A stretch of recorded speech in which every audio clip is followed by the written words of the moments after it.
Guys पहुंच चुके हैं हम लोग अपनी मंजिल पे। लेकिन वो कहते हैं ना, मंजिल से खूबसूरत भी सफर होता है।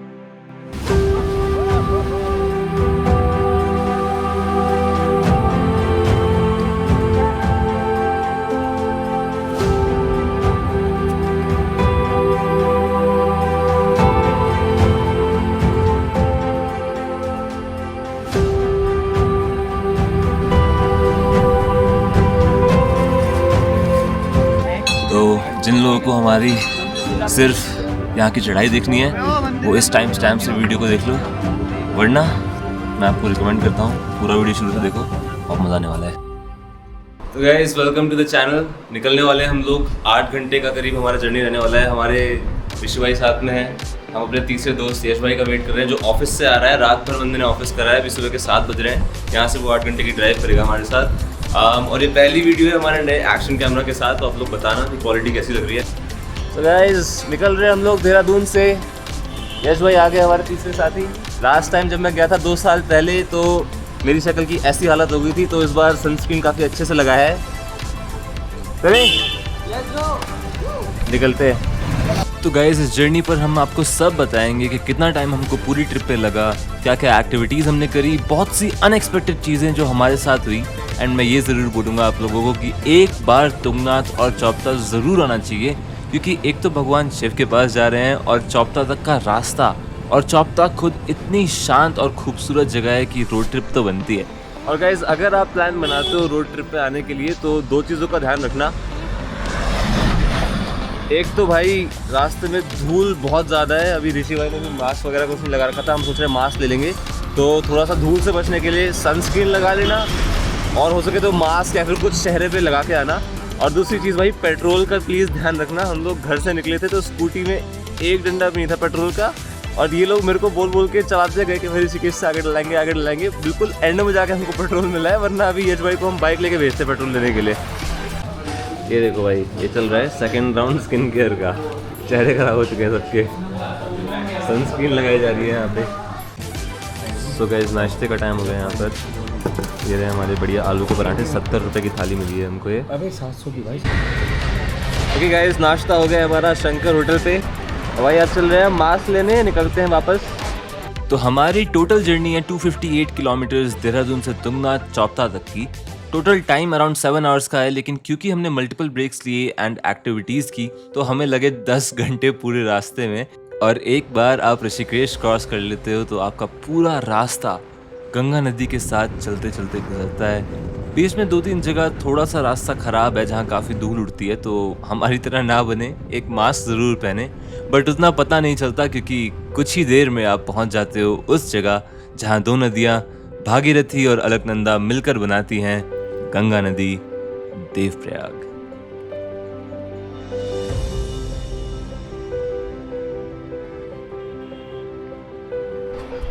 गाड़ी चलेगी तब दे देना। देवप्रयाग में रुक रहे भाई हम लोग शिकंजी पीने के लिए। शिकंजी पी रहे हैं, सोडा पी रहे हैं? सोडा शिकंजी जो मिला के मतलब सोडा डाल के शिकंजी। एक होती है पानी के साथ शिकंजी और एक होती है सोडा के साथ। सोडा के साथ जो पियोगे वो गैस ना बनने में फायदा। पूरी जानकारी है, मेडिकल प्रोफेशनल है हमारे साथ। नहीं शिकंजी मैंने बहुत बनाई है पहले ना, इसलिए इनकी दुकान थी। सोच रहा देखो नीचे घाट दिखाते हैं देखो। यूं तो देवप्रयाग से मैं पहले भी गुजरा हूँ, मगर अब की बार समय था तो सोचा भागीरथी नदी के पवित्र पानी को देखकर उसमें हाथ धोकर ही आगे जाएं। तो हम पहुंच गए नदी के घाट पे, और सचमुच सिर्फ उत्तराखंड ही है जहां पर आपको गंगा नदी अपने सबसे पवित्र, शक्तिशाली और साफ रूप में देखने को मिलेंगी। भगवान केदारनाथ जो है केदार लिंग में खड़े हैं। केदारनाथ मधवेश्वर माने होता है मध्य भाग। आपको मधवेश्वर मध्य भाग के दर्शन। तुंगनाथ संस्कृत में तुंग कहते हैं हाथों को। संस्कृत में जो तुंग है, तुंग शब्द जो संस्कृत से निकला हुआ है, उसको कहते हैं तुंगनाथ। वो हाथों के दर्शन होते हैं तुंगनाथ में। और रुद्रनाथ जब आप जाएंगे तो रुद्रनाथ में आपको भगवान शंकर के दर्शन जो वो अद्भुत छवि है। भगवान शंकर के कीर्तन हमेशा बहुत बड़ा इतिहास है इसका। हाथ रंगे मिलते रंगे। आपकी यात्रा मंगलमय हो। शुक्रिया। तो इन्होंने बहुत इंपॉर्टेंट काम की चीज़ बताई है कि किस तरह से क्या प्रोसेस होता है। और कहाँ कहाँ पे किस किस चीज़ के दर्शन हो सकते हैं। अभिलाष भाई क्या कहोगे, कुछ इम्पोर्टेंट जानकारी मिली? अरे जानकारी कहाँ, मेरा ध्यान तो उस दिव्य और ऐतिहासिक मंदिर पर था जो स्थित है अलकनंदा नदी के ऊपर और जहां हम जल्दी पहुंच रहे थे, धारी देवी मंदिर।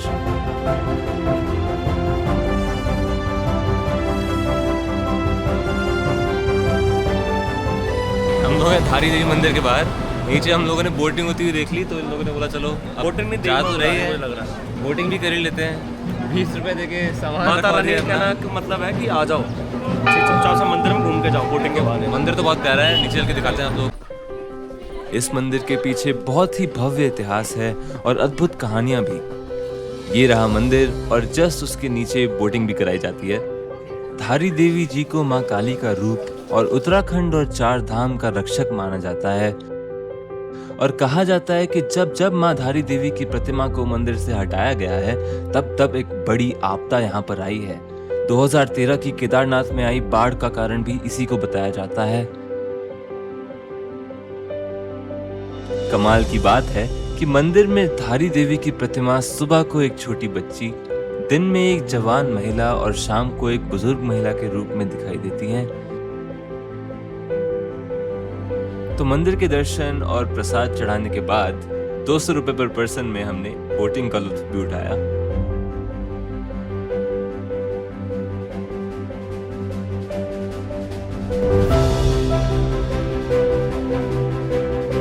लोकल्स बताते हैं कि मां धारी देवी असल में एक 13 साल की बच्ची थी जिनके भाइयों ने उनका सर धड़ से अलग कर दिया था और उनका सर बहते बहते धारी गांव में एक चट्टान के पास आकर एक लोकल को दिखा, जिसको एक दिव्य आवाज ने कहा कि इस सर को बचाओ और इस चट्टान में प्रतिमा लगाकर यहाँ मंदिर बनाओ। भाई थोड़ी बैटरी खत्म हो गई है यार बोट की। चाबी होगी ना, चाबी सेल्फ मार। अरे ये है चाबी। भैया बोल रहे हैं जरा सेल्फ मार के स्टार्ट करो। अरे अब वीडियो बना तू। हो गई, बोट स्टार्ट हो गई भाई। वीडियो बना, डूबेंगे। अरे वीडियो बना तू जल्दी मेरी। अभी जब भैया चलाए तब, और मैं पीछे नहीं देखूंगा बस। तो निकल गए एक बार फिर हम अपनी मंजिल की ओर, जो यहाँ से 100 किलोमीटर दूर थी और 3 ऑलरेडी बजने वाले थे।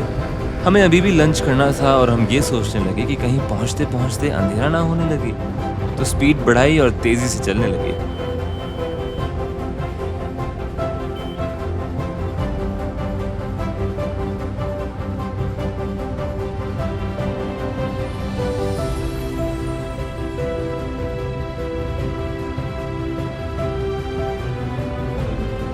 रास्ते में अगले स्टॉप्स थे रुद्रप्रयाग और अगस्त मुनि, जहां हम रुके नहीं। थकान भी हो रही थी लेकिन अब रुकने का कोई फायदा नहीं था। हमें एक्साइटमेंट भी थी मंजिल की, तो अब सोचा कि चौपता जाकर ही रुका जाए। तो चौपता की तरफ चलते रहे और धीरे धीरे पहाड़ों की ऊपर की ओर चढ़ने लगे। और जैसे जैसे चढ़ रहे थे कुछ कुछ पेड़ों का रंग बदलने लगा, पर आगे का रास्ता कितना खूबसूरत होगा हम अभी भी नहीं सोच सकते थे।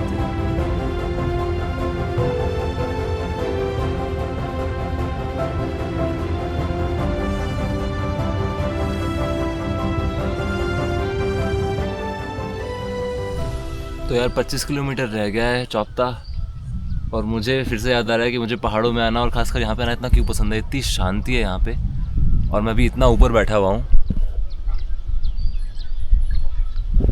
बट ये बात जरूर कहूँगा यार, अगर आप लोग आओगे, रोड ट्रिप कंसिडर करोगे तो बहुत संभाल के ड्राइव करना। 100% सेफ तो यहाँ पर नहीं है, लाइक रिस्क होते हैं। सड़क पे आप ड्राइव करोगे तो रिस्क हमेशा रहेंगे, तो थोड़ा सा संभाल के आना, थोड़ा सा एडवेंचर आपको ड्राइविंग में मिलेगा। और फिर हमने खाई पहाड़ों पर पहाड़ी दाल, जो इनको बहुत अच्छी भी लगी। लेकिन फिर एक चीज़ दिखी जो बिल्कुल अच्छी नहीं लगी। और यार ये देखो, इधर पूरा पहाड़ जल रहा है यार, पूरा धुआं बाहर निकल रहा है। आई डोंट नो ये नेचुरल फॉरेस्ट फायर लगी है यहाँ पे या फिर क्या चीज़ है, बट ये बहुत गलत है। वहाँ पे पूरा एरिया जल रहा है वो, और इधर भी आग लगी हुई है यार। ये इसका और कोई रीज़न तो हो ही नहीं सकता, ये नेचुरली लगी हुई है। यहाँ पे भी ये अभी फैल सकती है, उधर पूरा ये पेड़ का एरिया जल जाएगा। और वहाँ से देखो कितना धुआं आ रहा है, वो तो पूरा ऑलरेडी जल रहा है वो एरिया। और फाइनली हम पहुँचे चौपता। और यहाँ मैं कुछ डिस्क्राइब नहीं करूँगा, यहाँ के रास्ते आप खुद ही देख लीजिए।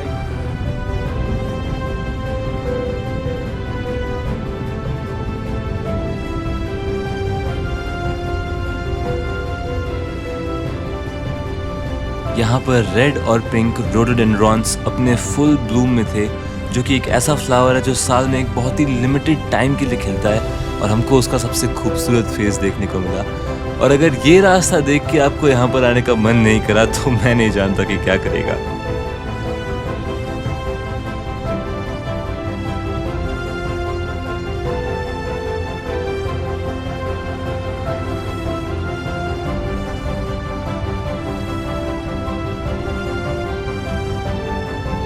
ओके तो गाइस 5:25 हो रहा है टाइम। पहुंच गए हम लोग अपने कैंप पे चौपता से और तुंगनाथ से। और आगे आके ये देखो आप पीछे पूरा पिंक को रखा है, बहुत बढ़िया लाल है।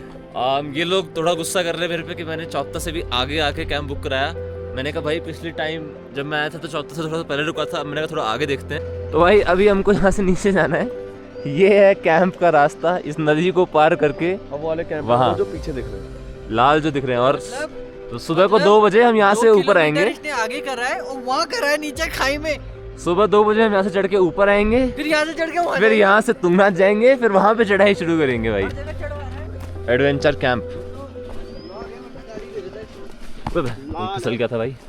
तो गाइस डाइनिंग रूम में आ गए हम लोग अंदर। अच्छा बना हुआ है, बना रखी है। कमाल की बात यह है कि 3 लोगों के लिए एक टेंट बुक करने का ऑप्शन नहीं आ रहा था, तो हमने 3 टेंट बुक कर दिए, वो भी फ्राइडे तक के लिए कर रहे हैं। और ऐसा अब है इनका तो शो बड़ी, है बड़ी, तो हम बड़ी, थर्सडे तक ही बड़ी रुकेंगे, थर्सडे को हम वापस जाएंगे। तो अभी वो लोग देख रहे हैं कि क्या कर सकते हैं इस हमारे लिए। पैसा है तो बड़ी बड़ी बड़ी। चलो भाई अभी हमको ले जा रहे हैं अपने कैंप की तरफ।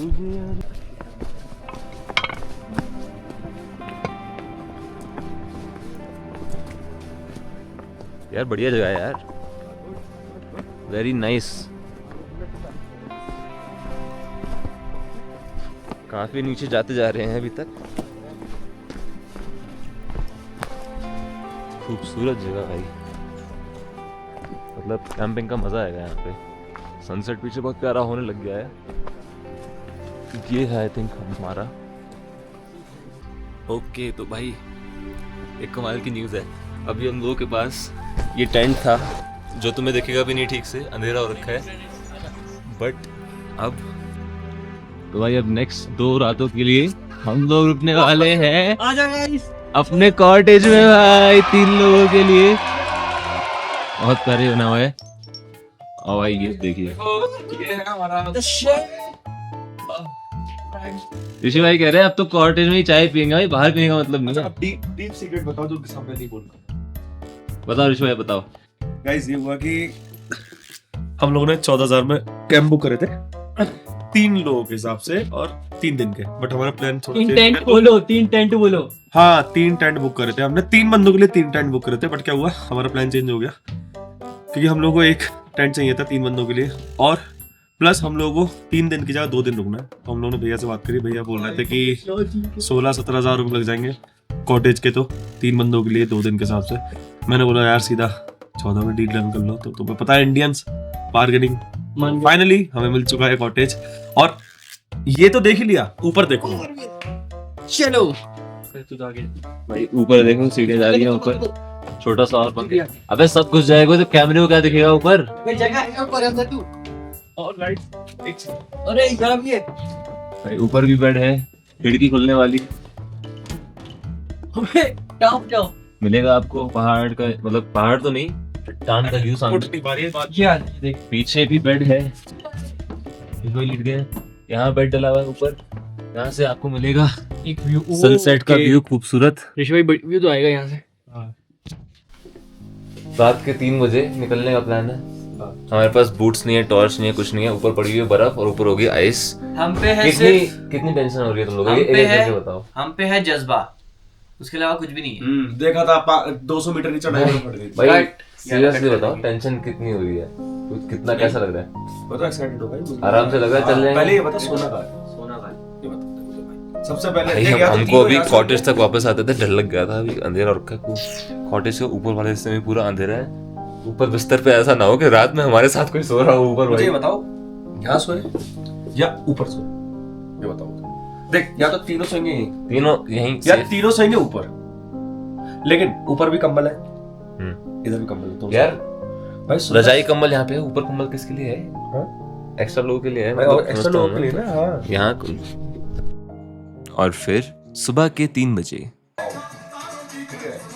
बाल मेरे बड़े हैं तो पहले मुझे बाल पकड़ो, या फिर मैंने बाल करे। निकले हम अंधेरे में और थोड़ा सा डर भी लग रहा था। कहाँ रास्ता है, कहाँ चल रहे हैं, समझना थोड़ा मुश्किल था।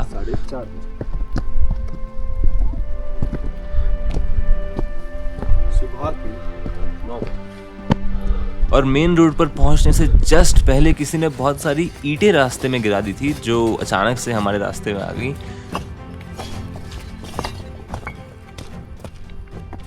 बट फिर फाइनली हम ऊपर पहुंचे और अब सिचुएशन ये थी कि जो होगा देखा जाएगा। हमने तो चढ़ दी सीढ़ी।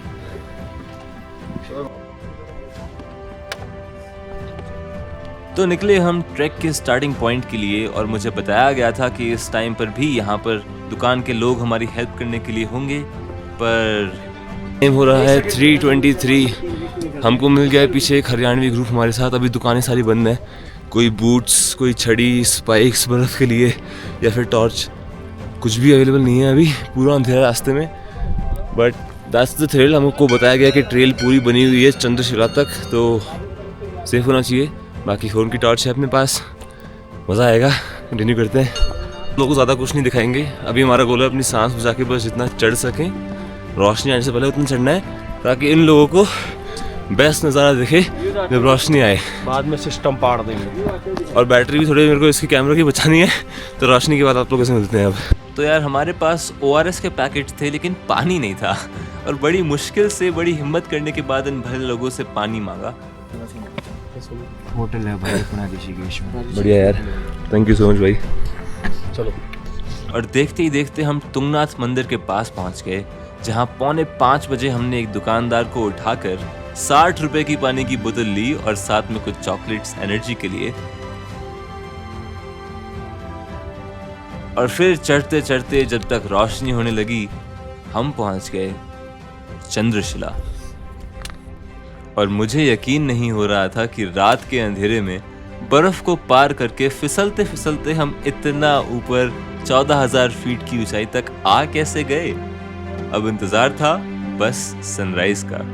हमारा कैलकुलेशन बिल्कुल सही था टाइम को लेके, पानी को लेके नहीं था, बट 2 घंटे में 5:30 बजे सनराइज से पहले हम लोग पहुंच चुके हैं। एक दिक्कत लग रही है मेरे को कि धुंध बहुत है, तो आई डोंट नो कि कितना हिमालयास का हमको व्यू दिख पाएगा। फिर बोलेगा सबसे हो जाएगा। बट जो भी देखेगा भाई, सनराइज अभी जैसी भी बहुत होगी प्यारा है। खूबसूरत होगी। टाइम लैप्स शुरू करते हैं, मेरे को इन लोगों का रिएक्शन देखना है, और अभी वापस जाते हुए आपको दिखाएंगे अरे हमें भी तेरा कि नीचे हालत क्या है। सनराइज पहली बार देखा है। बिल्कुल यार, मेरा भी रिएक्शन देखना है भाई। जब हम लोगों ने चढ़ना शुरू करा था, हम सैकड़ों लोगों से पीछे थे, लेकिन ऊपर आते आते हम पहले 20-25 लोगों में से हैं जो ऊपर पहुंचे हैं। टॉप 20 वो भी बिना अच्छे जूतों के, कैजुअल शूज में आए हैं, इन जूतों के साथ। बिना किसी सपोर्ट स्टिक के, बिना किसी बूट्स के, और बर्फ के रास्ते में, और आइस में। इतना खतरनाक रास्ता था मैं बता नहीं सकता, बट आई एम श्योर कि ये भी वर्थ इट होने वाला है। और फिर बहुत दूर बादलों के पीछे सुबह का लाल सूरज हमें नजर आने लगा, जिसे देख के मुझे समझ आया कि आखिर क्यों हनुमान जी को ये सूरज एक स्वादिष्ट आम का फल लगा होगा।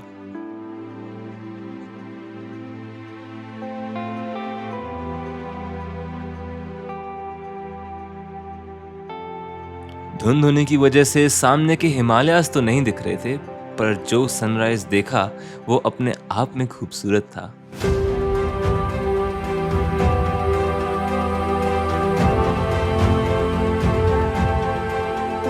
और कोई पहाड़ ना दिखने की वजह से ऐसा लग रहा था कि हम दुनिया के सबसे ऊंचे पहाड़ पे हैं, और सूरज की किरणें सीधे हम पर पड़कर हमारे आसपास हर चीज को अपने सुनहरे रंग में रंग रही हैं। ऐसे मोमेंट्स हों, आपके दोस्त या करीबी लोग आपके साथ हों, तो लाइफ आसान लगने लगती है। तो आप कब जा रहे हो चौपता? भाई देखो कमाल की बात, हम लोगों को वहाँ नीचे अपना कैंप दिख रहा है, वो हमारा कैंप है, वहाँ से हम लोग आए हैं। वो रहा तुंगनाथ का मंदिर। बर्फ से होते हुए हमको जाना है, अभी दिखाएंगे आपको रास्ता कैसा है। बिल्कुल चोटी के किनारे चलते हुए, होपफुली सेफ पहुंचे आराम से। तो यार आई थिंक ढलान उतनी मुश्किल नहीं है जितनी हमको लग रहा था, क्योंकि अभी रोशनी हो रखी है तो हम लोग जो ट्रेल बनी हुई है उसके सपोर्ट से थोड़ा बच के आ रहे हैं, जबकि अंधेरे में हम लोग पूरा पहाड़ के कोने के साथ साथ ऊपर चढ़ रहे थे, जो कि बहुत रिस्की हो रहा था। और 5 किलोमीटर के ट्रैक के बाद इस पहाड़ से उतरना उतना मुश्किल नहीं था जितना हमें लग रहा था। अंधेरे में चढ़े कौन से रास्ते से ये पता ही नहीं था, तो सावधानी से उतरे, लेकिन उसकी वजह थी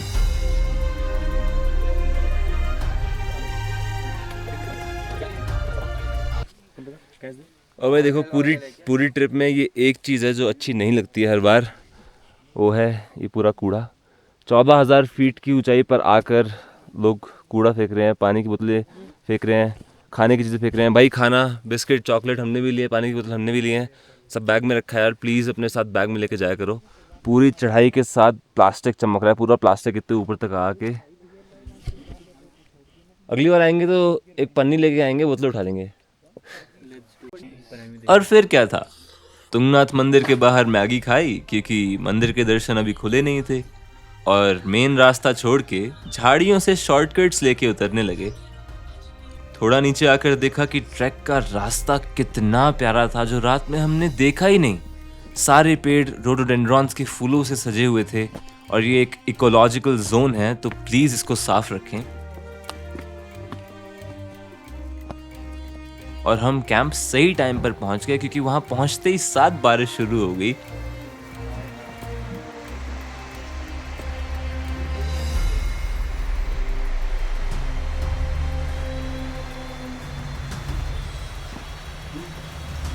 और हमें पहले से ही ठंड लग रही थी, तो ऋषि भाई ने किचन अपने हाथ में ले ली और बोला कि भाई कैंप में सबके लिए चाय मैं बनाऊंगा। ज़्यादा अच्छी नहीं थी, ये बढ़िया ऋषि भाई। और देर से ही सही हमें हिमालयस की एक झलक जरूर दिखी।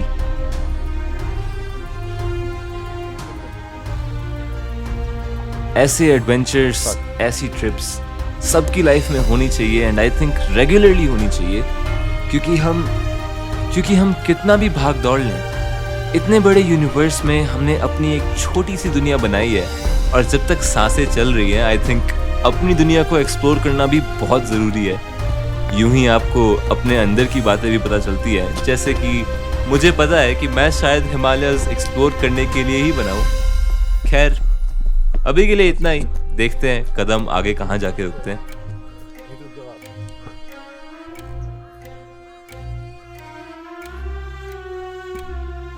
बहुत सही है। Hey guys, ये रहा अपना कॉटेज, शानदार। अरे बोलने दो उसको, मैं वॉइस काट दूंगा। और भाई घर आते आते हमको अचानक बारिश मिल गई है, देहरादून के सीजन की पहली बरसात। रात के 10 बजे हम घर पहुंचेंगे, तो टेक केयर, गुड बाय।